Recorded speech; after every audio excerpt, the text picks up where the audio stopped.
Hi hello welcome back to my channel. അപ്പോൾ ഇന്ന് നമുക്ക് നല്ല സിമ്പിളായിട്ട് എങ്ങനെ തേങ്ങാച്ചോറ് ഉണ്ടാക്കിയെടുക്കുന്നത് നോക്കിയാലും നല്ല ടേസ്റ്റി ആയിട്ട് നമുക്ക് പെട്ടെന്ന് തന്നെ ഉണ്ടാക്കിയെടുക്കാൻ വേണ്ടി പറ്റുന്ന നല്ലൊരു റെസിപ്പി ആയിട്ട് ഇത് എല്ലാവരും ട്രൈ ചെയ്ത് നോക്കാം കേട്ടോ. അപ്പോൾ നമുക്ക് വീട്ടിലോട്ട് പോവാം. അപ്പോൾ ആദ്യം തന്നെ നമുക്കൊരു മിക്സിയുടെ ജാറിലേക്ക് 1 കപ്പ് തേങ്ങ ചിരവിട്ട് കൊടുക്കാം കേട്ടോ. പിന്നെ അതിലേക്ക് നമുക്ക് 8-10 ചെറിയ ഉള്ളി ഉണ്ടല്ലോ, കുഞ്ഞുള്ളി, അത് ഇതിലേക്ക് ഇട്ട് കൊടുക്കുക. അതിൻ്റെ കൂടെ തന്നെ ഒരു 1/4 ടീസ്പൂണോളം വലിയ ജീരകം കൂടി ഇട്ട് കൊടുക്കുക. ഇനി ഇത് നമ്മൾ വെള്ളമൊന്നും ചേർക്കാതെ നന്നായിട്ട് ഒന്ന് ക്രഷ് ചെയ്തെടുക്കുക കേട്ടോ. ഒരു 2-3 പ്രാവശ്യം ഇങ്ങനെ ജസ്റ്റ് ഒന്ന് അടിച്ചു കൊടുത്താൽ തന്നെ നന്നായിട്ട് ഇത് ക്രഷ് ആയിട്ട് കിട്ടും. ഇതുപോലെ കിട്ടിക്കഴിഞ്ഞാൽ നമുക്കിതൊരു സൈഡിലേക്ക് മാറ്റി വെക്കാം. ഇനി നമുക്ക് റൈസ് ഉണ്ടാക്കാം കേട്ടോ. അതിനായിട്ട് ഒരു പാത്രം എടുക്കുക, കുറച്ച് വലിയ പാത്രം തന്നെ എടുക്കാം കേട്ടോ. ഇതിലേക്ക് നമുക്ക് 1.5 ടീസ്പൂണോളം ഗീയും 1 ടീസ്പൂണോളം വെളിച്ചെണ്ണയും കൂടി വെച്ചെടുക്കാം കേട്ടോ. ഇനി നമുക്ക് ഇതിലേക്ക് ചെറിയ ഉള്ളി ഉണ്ടല്ലോ, ഒരു 10-15 ചെറിയ ഉള്ളി ചെറുതായിട്ട് കട്ട് ചെയ്തിട്ട് കൊടുക്കുക. അതിൻ്റെ കൂടെ തന്നെ നമുക്ക് 4 വെളുത്തുള്ളിയും കൂടിയും ചെറിയ പീസാക്കിയിട്ട് കട്ട് ചെയ്തിട്ട് കൊടുക്കുക കേട്ടോ. എന്നിട്ട് ഇത് നന്നായിട്ട് ഒന്ന് വഴറ്റിയെടുക്കുക. ഇതിൻ്റെ സ്മെല്ലൊക്കെ ഒന്ന് മാറി വരുന്ന ആ ഒരു സമയം വരെ നമുക്ക് ഇതുപോലെ ഇങ്ങനെ മിക്സ് ചെയ്ത് കൊടുക്കാം.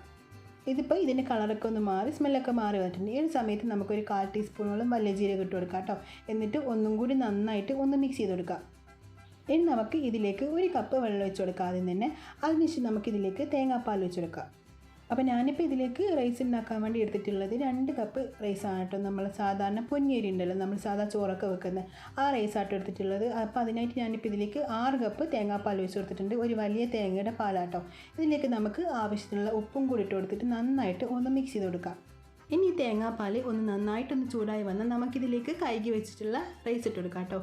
അപ്പോൾ 2 കപ്പ് പൊന്നിയരി ആട്ടോ ഞാൻ ഇപ്പോൾ എടുത്തിട്ടുള്ളത്. ഇതിലേക്ക് നമുക്ക് ഇനി റൈസ് ഇട്ട് കൊടുക്കുക. ഇതിപ്പോൾ നന്നായിട്ട് ചൂടായി വന്നിട്ടുണ്ട് കേട്ടോ. അപ്പോൾ പൊന്നിയരി തന്നെ വേണമെന്നില്ല കേട്ടോ. അപ്പോൾ നിങ്ങൾ ഇട്ട് കൊടുക്കുന്ന സമയത്ത് റൈസിൻ്റെ അളവൊക്കെ അനുസരിച്ചിട്ട് അതിൻ്റെ വെള്ളം കറക്റ്റ് ഒഴിച്ചെടുക്കാൻ വേണ്ടിയിട്ട് ശ്രദ്ധിക്കുക. അല്ലാന്നാണെങ്കിൽ നമ്മൾ ഇടയ്ക്ക് ഒന്ന് നോക്കിയിട്ട് ആ ഒരു സമയത്ത് നമുക്ക് വേണമെന്നുണ്ടെങ്കിൽ ചൂടുവെള്ളം ഒഴിച്ചെടുക്കാം കേട്ടോ. ഇതിലേക്ക് ഞാനിപ്പോൾ ക്രഷ് ചെയ്ത് വെച്ചിട്ടുള്ള തേങ്ങ ഇട്ട് കൊടുത്തിട്ടുണ്ട്. എന്നിട്ട് നന്നായിട്ട് ഒന്നും കൂടി ഒന്ന് മിക്സ് ചെയ്ത് കൊടുത്തിട്ടുണ്ട്. ഇനി നമുക്ക് ഈ ഒരു സമയത്ത് ഫ്ലെയിം ഒന്ന് ലോയിലേക്ക് മാറ്റി കൊടുക്കാം. അതിനുശേഷം അടച്ച് വെച്ചിട്ട് നമുക്ക് നന്നായിട്ട് ഈ തേങ്ങാപ്പാലൊക്കെ ഈ റൈസിന് നന്നായിട്ട് പിടിച്ചത് ഇതുപോലെ വറ്റി വരുന്നത് വരെ വേവിച്ചെടുക്കാം.